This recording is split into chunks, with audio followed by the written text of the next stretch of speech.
Magluto naman tayo ng shrimp with soy sauce. Yan. Linisin muna natin ang mga hipon. Ayan, gupitin yung mga sumut-sumut, mga paa-paa.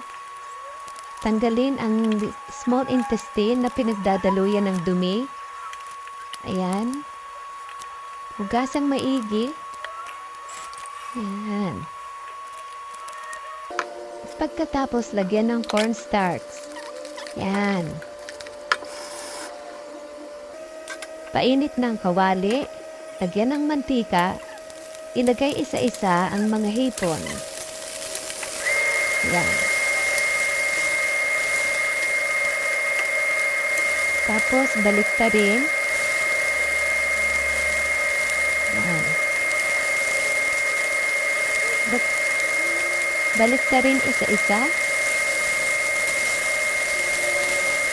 Ayan.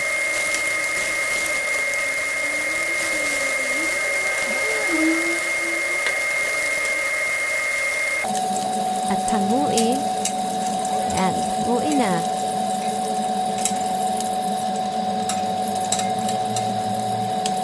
Okay, luto na yan. Ayan naman ang ating mga panggisa. Bawang, spring onion. Sa pinagpiritusan, ilagay ang bawang. Ayan, ang garlic.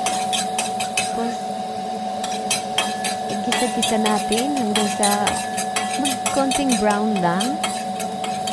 Ayan.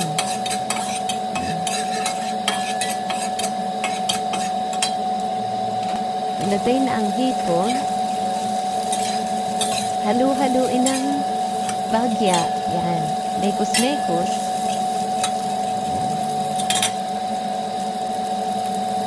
Lagyan natin ng wine. Yan. Pampabawas ng lansa. At ilagay na ang sauce. Oyster sauce, soy sauce, sugar, at konting white pepper. Tansya-meter lang ang mga sukat niyan.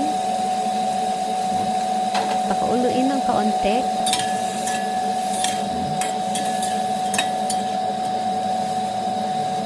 Yan.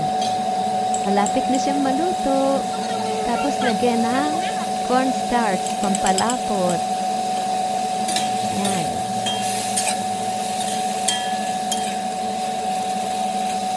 At ilagay na ang spring onion. At tapos na.